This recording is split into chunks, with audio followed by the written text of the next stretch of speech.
حضور صلی اللہ علیہ وسلم نے رحیم و کریم ذات نے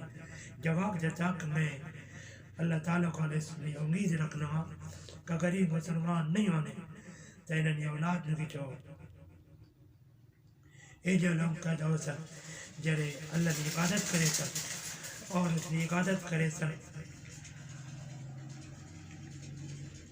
ٹھیک ہے، یعنی کہ فائدہ یہ ہوا اخلاق اس کریم ذات نے جس نے اسی لوگ نہ کھیلے اور اسی درجہ ہی تکلیف نے آتے کئی معمولی جی گل کو دے دینے اور سننے کہ جی کوئی گل لے تو گڑک ہوئے گت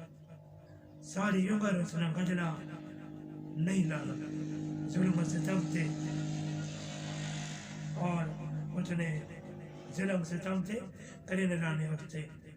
جنہیں اس کیتیاں گلا دعویٰ کرنے کسی نبی اکرم صلی اللہ علیہ وسلم نے غلام اور نبی اکرم صلی اللہ علیہ وسلم نے کار نبی اکرم صلی اللہ علیہ وسلم نے اتنی سخت تکلیف اور مشقت چاہنے کا باوجود نہ کا دعا کرنے نے اور نہ کوئی قتل کینے اور یہ سب کے ساتھ انگیرن مجاہدین حضرت علامہ حافظ قاسم حسین رضوی رحمۃ اللہ علیہ کتاب کہ حوصلے نہ اور دین کی خاطر سختیاں تکلیفوں برداشت کرنی ہے، یہ نبی علیہ السلام کی سنت ہے اور نبی علیہ السلام نے غلام کی سنت ہے۔ اللہ اس سے عمل کرنے کی توفیق عطا فرمائے۔